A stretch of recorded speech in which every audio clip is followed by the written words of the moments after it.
ಮುಂದಿನ ದಿನಗಳಲ್ಲಿ ಕೃಷಿ ಚಟುವಟಿಕೆ ಅನ್ನೋದು ಕನಸಿನ ಮಾತಾಗ್ಬಿಡ್ತದೆ. ಆದ್ದರಿಂದ ಈಗ ಮಕ್ಕಳಿಗೆ ಕೃಷಿ ಚಟುವಟಿಕೆಗಳ ಬಗ್ಗೆ ಮಾಹಿತಿ ಕೂಡ ಅತ್ಯಂತ ಸೂಕ್ತವಾದಂಥ ಒಂದು ವಿಷಯವಾಗಿದೆ.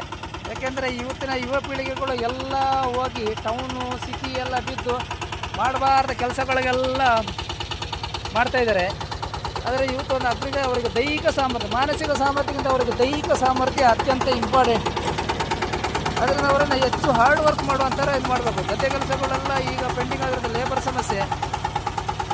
ಈಗೆಲ್ಲ 800-1000 ರೂಪಾಯಿ ಕೂಲಿಗೆ ಹೇಳ್ತಾರೆ, ಬರೋದಿಲ್ಲ. ಕೈ ಕೆಸರಾದರೆ ಬಾಯಿ ಮೊಸರು ಅನ್ನೋ ಮೊದಲ ಗಾದೆ ಇತ್ತು. ಈಗ ಕೈ ಕೆಸರು ಆಗದೇ ಬಾಯಿ ಮೊಸರು ಆಗಬೇಕು ಅನ್ನೋಂಥ ಒಂದು ಕಾನ್ಸೆಪ್ಟ್ ರೈತರಲ್ಲಿ ಇದರಲ್ಲಿ ಬಂದುಬಿಟ್ಟಿದೆ, ಲೇಬರ್ ಇದರಲ್ಲಿ.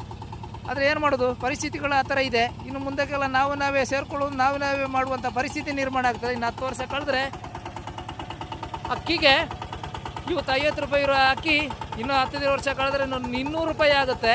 ಯಾಕೆಂದರೆ ಎಲ್ಲ ಫ್ರೀ ಭಾಗ್ಯಗಳನ್ನು ಕೊಟ್ಟು ಇವತ್ತು ರೈತರನ್ನ ಕೆಲಸದವ್ರನ್ನೆಲ್ಲ ಸೋಂಬೇರಿಗಳಾಗಿ ಮಾಡಿ ಇವತ್ತು ಯಾರು ಕರೆದ್ರೂ ಬರದಂಥ ಪರಿಸ್ಥಿತಿ ನಿರ್ಮಾಣ ಆಗಿದೆ. ಆದ್ದರಿಂದ ಈಗ ಮುಂದಿನ 10 ವರ್ಷಗಳಲ್ಲಿ 1 kg ಅಕ್ಕಿಗೆ ಕ್ಯೂ ನೀರು ನಿಲ್ಲುವಂಥ ಒಂದು ಪರಿಸ್ಥಿತಿ ನಿರ್ಮಾಣ ಆಗುತ್ತದೆ. ಇವತ್ತು ಹೇಳಿದಂಥ ಮಾತು 10 ವರ್ಷ ಕಳೆದ ಮೇಲೆ ಅವತ್ತು ಇನ್ನೂ